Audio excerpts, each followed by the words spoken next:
For a long time, businesses operated in a world that was, well, pretty stable and predictable. That world, it's gone.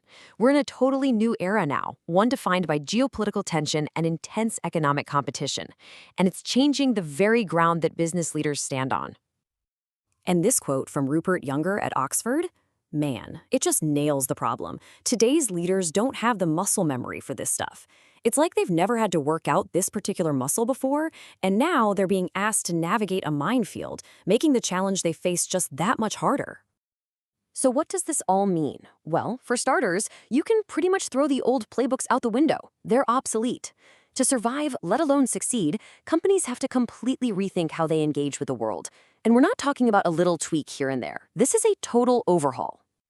All right, so to figure out how to fix this, we've got to first dig into what's actually broken. And the problem really starts with this huge disconnect, a gap really, happening right inside the company, especially in the corporate affairs teams who are on the front lines.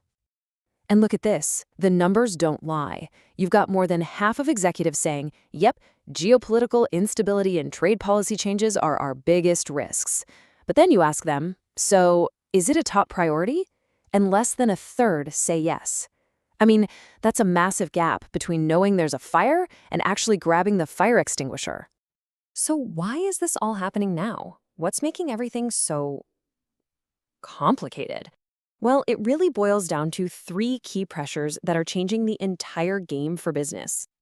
First up, we have this thing called geoeconomics. It sounds fancy, but it's pretty simple, really. It just means governments are now using economic tools, think tariffs, sanctions, that kind of stuff, as weapons to get what they want on the world stage. Suddenly, business isn't just about business anymore. You're a piece on the global chessboard, whether you like it or not. And just look at how fast this is happening. The numbers here are staggering. The use of sanctions has more than tripled since just 2019. Export restrictions on raw materials are up 5 times since 2009. And the number of countries vetting foreign investments, that's shot up 9-fold since 2005. This isn't some slow-moving trend, folks. It's an absolute explosion of complexity for any global company. Okay, pressure number 2, the sheer speed and volume of new rules. It's not just that there are more regulations, it's that they're coming at you at lightning speed.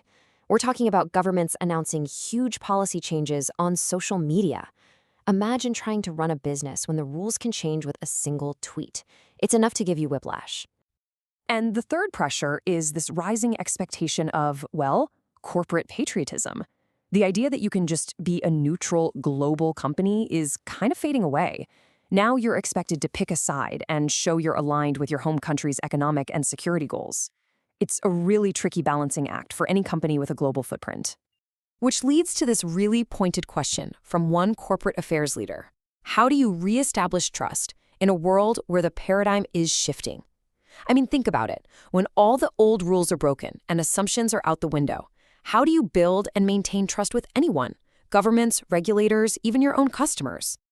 Okay, so that's the problem. It's big, it's complicated, and it's definitely urgent. But here's the good news. There is a way through it. The smartest companies out there are already developing a new playbook for this new world. So let's dive in and break it down. What we're about to go through is a 5-part framework that the most effective corporate affairs teams are using. And they're not just surviving these challenges, they're actually turning them into a real strategic advantage. All right, here's the roadmap.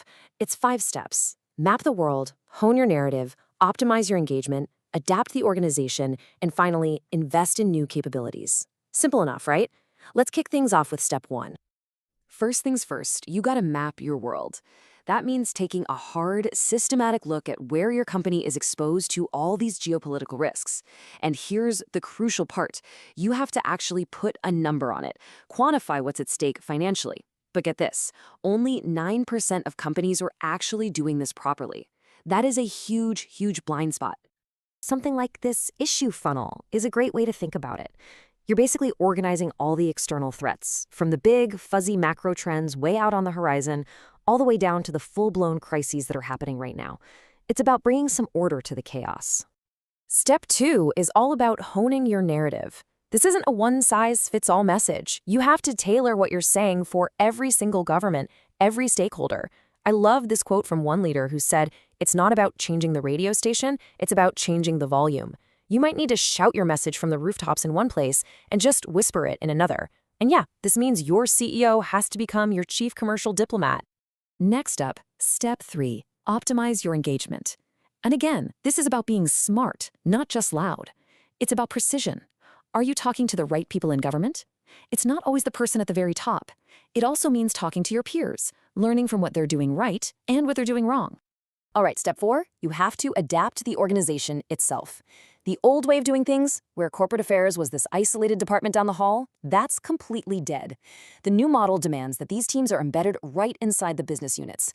Their success can't be measured by soft metrics anymore. It has to be tied directly to core business results because they are literally protecting the company's license to operate. And that brings us to the 5th and final step, investing in new capabilities. We're talking about bringing in real geopolitical experts, maybe even creating a new role like a chief geopolitics officer. And, of course, you've got to leverage AI to sift through all the intelligence. But here's a word of caution. As AI gets better and better, that raw data becomes a commodity.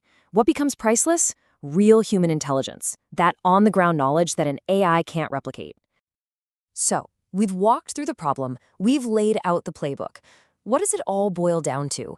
When you strip everything else away, it comes down to a really simple but incredibly powerful choice. Look, in this new world, sitting on the sidelines just isn't an option. Doing nothing is actually a choice. It's a choice to let these chaotic external forces decide your company's fate for you. The imperative couldn't be clearer. You either shape your environment or you will be shaped by it. There is absolutely no middle ground anymore. I want to leave you with this thought from Alan Turing. We can only see a short distance ahead, but we can see plenty there that needs to be done. The future?